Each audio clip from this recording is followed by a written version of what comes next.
Olá, meu amigo, minha amiga, sejam mais uma vez bem-vindos aqui ao nosso canal. Pessoal, o que é necessário para dar entrada aí num benefício, né, dentro do INSS, para começar a dor de cabeça, né, que todo mundo tenta evitar, mas todos nós estamos sujeitos aí a acontecer algo conosco. Bom, quem desejar deve ir até uma agência, né, sem necessidade de agendamento. É necessário levar documento oficial com foto e laudo, né, no caso aí incapacidade, relatórios, atestados médicos, tudo que você tenha que comprove a incapacidade, tá? O atestado ele deve ser emitido aí no máximo, 30, 60 dias. Quanto mais próximo ele tiver da data da perícia, né, na entrada desse requerimento, melhor para você. Bom, segundo o artigo 75, né, durante os primeiros 15 dias para quem está empregado, né, a responsabilidade, no caso, é da empresa. A partir do 16º dia, que passa a responsabilidade para o INSS. Mas quem deve dar a entrada, nesse caso, num benefício? O funcionário ou a empresa? Bom, quem deve dar a entrada é o funcionário, ou seja, para fazer a solicitação no INSS, o funcionário vai precisar preencher alguns requerimentos, tá? Entretanto, existem casos em que as empresas fazem o requerimento, mas elas não são obrigadas, tá, pessoal? Nós vamos ver aí a obrigação que tem aí agora adiante, mais à frente no vídeo, que as empresas são obrigadas a fazer, mas com questão de dar entrada no INSS é o funcionário, tá? E quem tem que marcar a perícia? A empresa ou o funcionário? Né? A responsabilidade é do empregado, né? O agendamento da perícia junto ao INSS para receber qualquer benefício, auxílio-doença, aposentadoria por invalidez, não é obrigação da empresa, né? A empresa apenas tem a faculdade aí, no caso pelo artigo 76 do decreto 3048 de 1999, em avisar o funcionário, tá? Uma vez que quem é interessado em receber o benefício é o funcionário e não o empregador, né? Agora, quando o INSS abre uma exigência, né? O que ocorre? Bom, durante a análise do requerimento de um benefício, são identificadas pendências documentais que precisam ser sanadas, né? Ou seja, é um pedido de complementação de documentação e informação. Isso é uma coisa muito comum, tá, pessoal? Inclusive você que pode chegar na agência do INSS para dar entrada aí no pedido de benefício e a exigência já ser aberta ali mesmo. Por quê? Porque pode estar faltando algum dado, alguma informação, tá? Agora, o valor do benefício, né?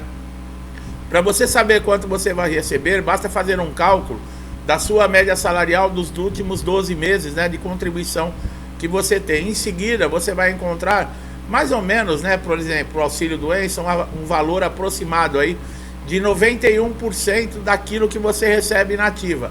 A aposentadoria por invalidez, depois da reforma da Previdência, nós já falamos que mudou. Caiu para 60% mais ou menos aí, tá? Para quem se aposentou depois da reforma da Previdência. Antes não. Antes recebia quase 100% aí do valor que estava na ativa. Então tem que prestar bastante atenção.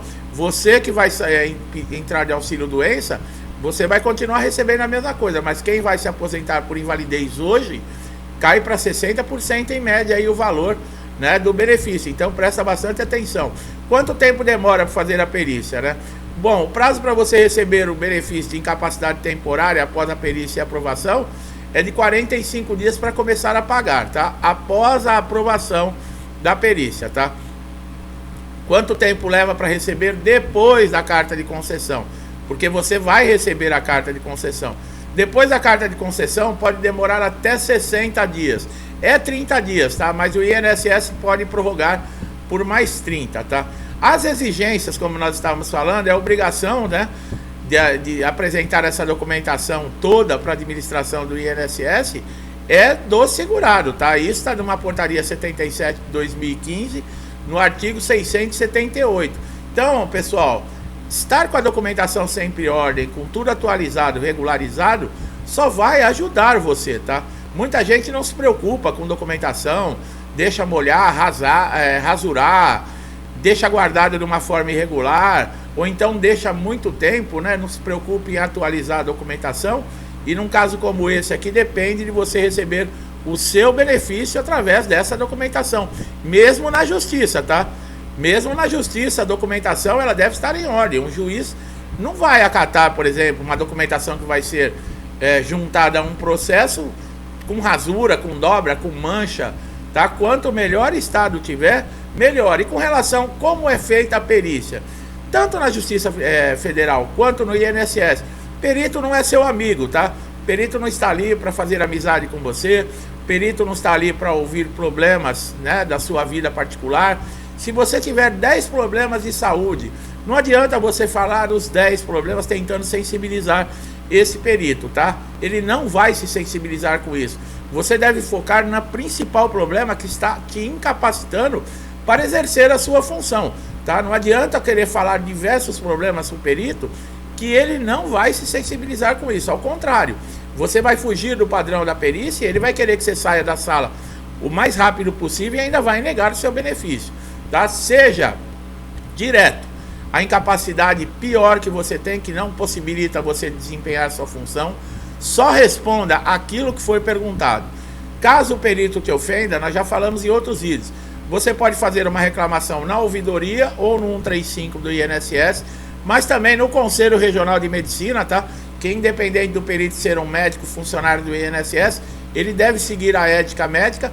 Agora, se você tiver como provar, por exemplo, uma ofensa, uma palavra de baixo calão, uma humilhação dirigida a você, você pode conseguir na justiça até danos morais, mas você vai ter que provar tudo isso. Então o INSS, pessoal, não é para amadores, tá? Eu sempre falo isso. O INSS, tudo você tem que estar preparado, porque acontece todas as dificuldades. Ah, mas eu paguei as contribuições, eu tenho direito ao benefício. E todo mundo sabe disso. Realmente você tem direito. Mas nós estamos num país onde as coisas na folha, né, no papel, ela é linda e maravilhosa. Mas quando vai colocar em prática, já sabe como é que é, né? Às vezes funciona até só, né, aquele por fora que faz funcionar as coisas. Infelizmente é a lei de Gerson, né, que nós temos que mudar aqui nesse país, né? Essa mentalidade, sabe, de querer levar vantagem. E não só, né, a população, mas também as empresas, os empresários, o próprio governo, né? Bom, dê continuidade aqui no vídeo, tem muita informação importante, eu tenho certeza que vai te ajudar. Presta bastante atenção. Nós vamos falar aqui da não constatação da incapacidade, isso tanto nos benefícios de incapacidade temporária como nos benefícios de incapacidade permanente, tá? É muito importante você prestar atenção aqui em todas as informações desse vídeo, porque eles vão ajudar você a resolver qualquer problema que você estiver tendo. E outra, se você não tem conhecimento com relação a esses benefícios, assista com mais atenção ainda, porque nós vamos revelar aqui coisas para vocês que o INSS não divulga e ninguém divulga.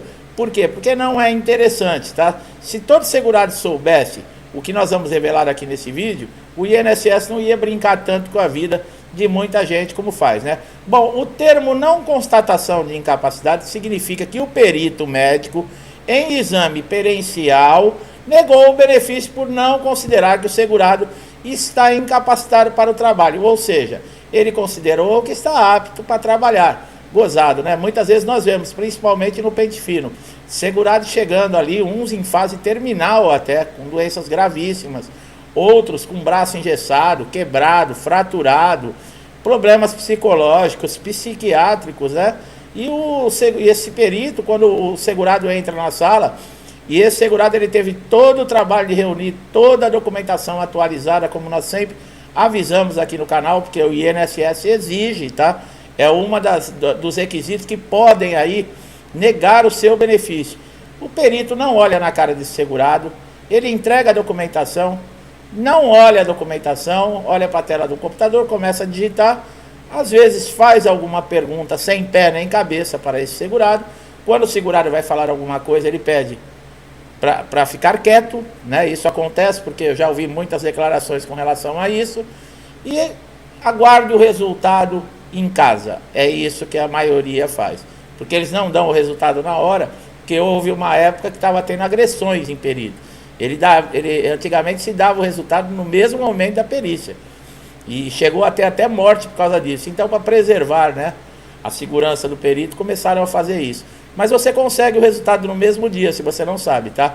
Através do portal Meu INSS, você consegue entrar após as 21 horas, você vai ver lá o resultado de perícia. Se você não tem o cadastro, é muito importante você ter o cadastro nesse portal, porque ele ajuda demais. Você consegue fazer tudo do seu smartphone, do seu PC ou do notebook, tanto marcar perícia, pedido de benefício, remarcação de perícia, prorrogação, entrar com recurso, tudo, simular a aposentadoria, pedido de aposentadoria, de auxílio maternidade, tudo você consegue fazer sem sair da sua casa. Então é muito importante. Bom, quando acontece isso, o que fazer quando o perito nega essa incapacidade? Bom, o segurado ele pode entrar com recurso dentro do próprio INSS, buscando que seja revista essa decisão. O processo vai ser encaminhado para a junta de recursos, tá? Da própria Previdência Social. O segurado, ele precisa entrar com esse recurso até no máximo 30 dias depois da negativa do seu pedido de benefício. Bom, antes de entrar na junta de recursos, é bom você assistir o vídeo, que existem outros dispositivos que você pode utilizar.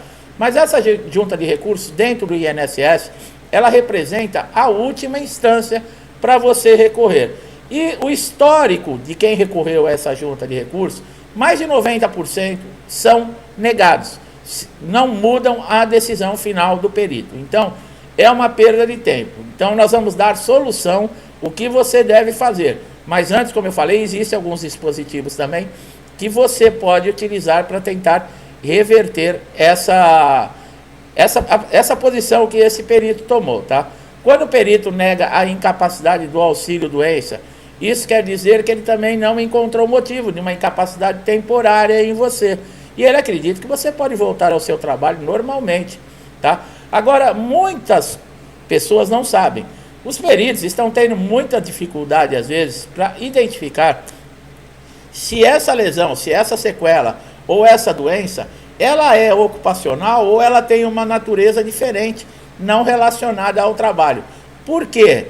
Porque a doença, no caso, uma incapacidade temporária ou uma doença gerada devido ao trabalho desse segurado, ela é completamente diferente de um acidente que você possa ter tido jogando bola no final de semana, num campo de futebol, algum machucado que você teve, um acidente que você teve, que não tenha relação nenhuma com as suas atividades do trabalho.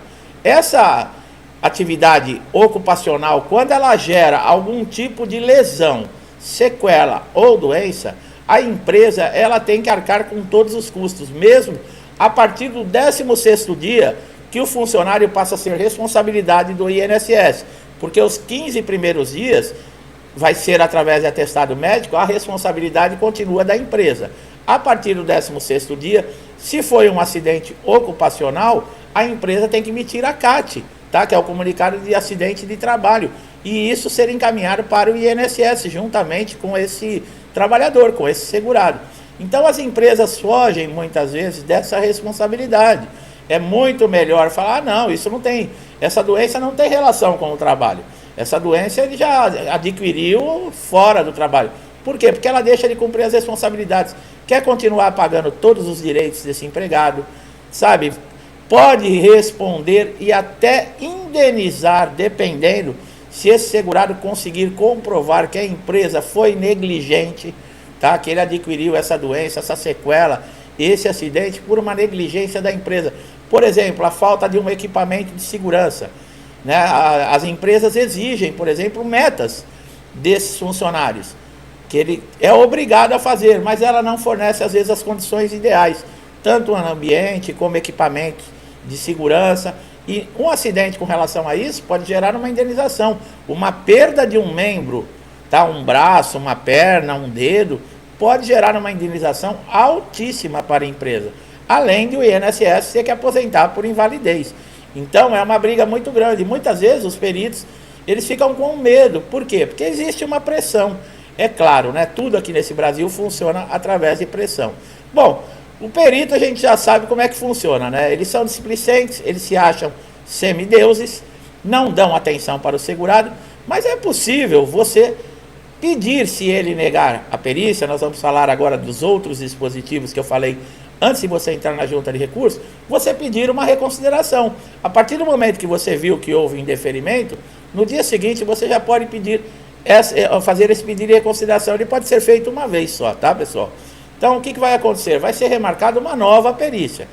Caso essa nova perícia ela seja negada, você ainda tem o recurso de requerimento, que também vai ser encaminhado para uma análise, tá? No prazo de 30 dias. Esse recurso vai ser feito uma análise e vai dizer se vai negar ou se vai deferir, se vai lhe conceder o benefício. Depois do requerimento, sim, que se entra com o recurso administrativo. Como eu falei, não funciona muito. O que acontece com o segurado que fica nessas condições que nós estamos falando? Ele vai entrar na Justiça Federal. Se você está na junta de recurso, entrou lá na junta de recurso, pode demorar até 2 anos para o INSS dar uma resposta. No processo judicial, lá na Justiça Federal, pode demorar também de 18 a 24 meses.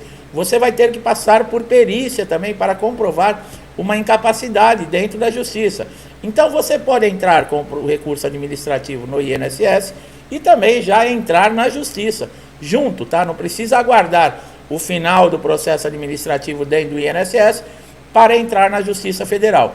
Agora vem cá, o perito, como eu falei, né, se acha semideus, existe possibilidade de você processar o perito porque ele negligenciou, por um mau tratamento, por uma falta de respeito? Sim, nós já falamos em outro vídeo. O perito, apesar de ele ser um funcionário do INSS, quando você está na frente dele, é a relação entre médico e paciente. Existe uma ética que ele deve seguir. Se ele faltar com respeito, ele for negligente, a falta de atenção, ou você pode fazer uma reclamação diretamente dentro da agência do INSS, existe a ouvidoria, tá? Se caso a agência não tiver a ouvidoria, você pode ligar no telefone 135 e fazer essa reclamação. E também procurar o Conselho Regional de Medicina. Com o nome e o CRM desse médico, você consegue fazer uma reclamação no Conselho Regional de Medicina por falta de ética médica. Isso pode ser que agrave. Pode ser que ele não seja punido da maneira que deveria, mas já vai ficar uma manchinha ali no prontuário dele e ele já vai ficar bem esperto antes de ele maltratar alguma outra pessoa. Agora, casos de ofensa, casos de falta de respeito, você precisa ter elementos que comprovem, tá? Somente falar não adianta. Ou você tem testemunha, ou você tem um vídeo, ou você tem uma gravação de áudio, algo consistente para comprovar que ele te humilhou, que ele te desrespeitou, que ele te xingou. E você consegue uma indenização de danos morais, entrando na justiça, tá?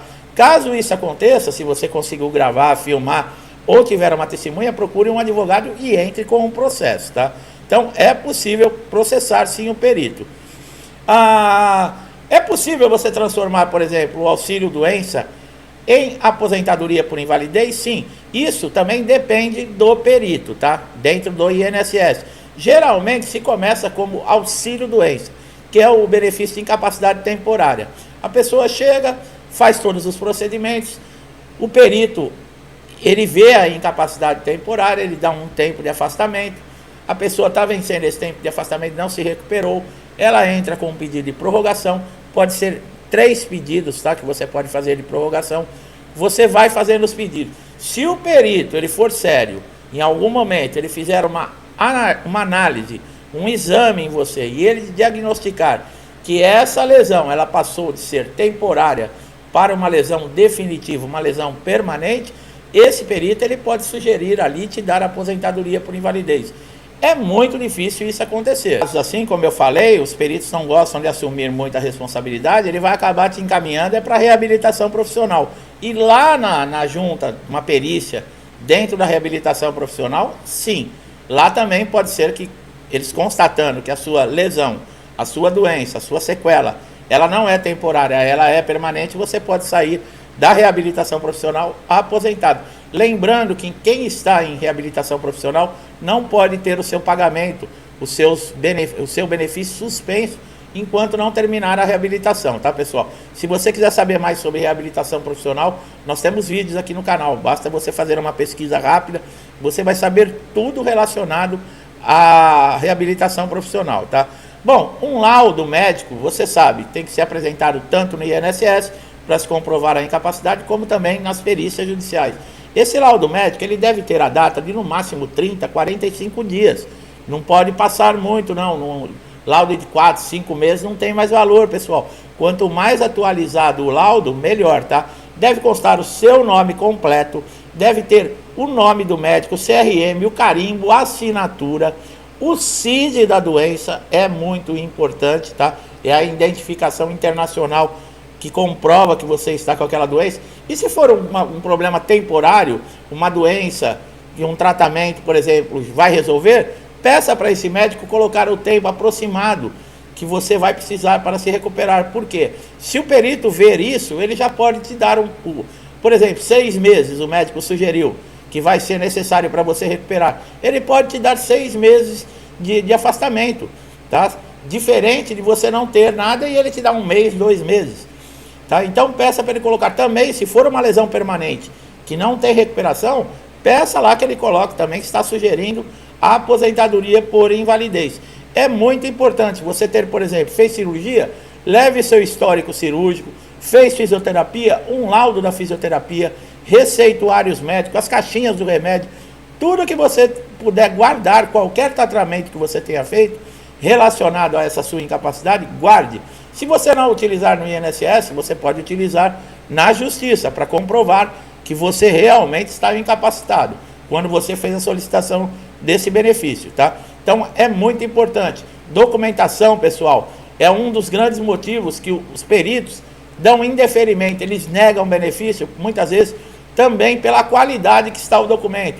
Não mole, não rasure, não dobre, não amasse, guarde eles com todo carinho, porque se tiver algum problema também, para fazer uma leitura do documento já é o suficiente para o perito lhe negar o seu benefício. Se a perícia for aprovada, muita gente tem dúvidas. Quanto tempo para receber? 45 dias no máximo, tá? É 30 dias que o INSS tem para implantar o benefício, mais 15 para pagamentos. Então, se a folha, o Dataprev fecha a folha no dia 20, se o seu benefício for liberado a partir do dia 21, você vai demorar aproximadamente isso, uns 45 dias para receber.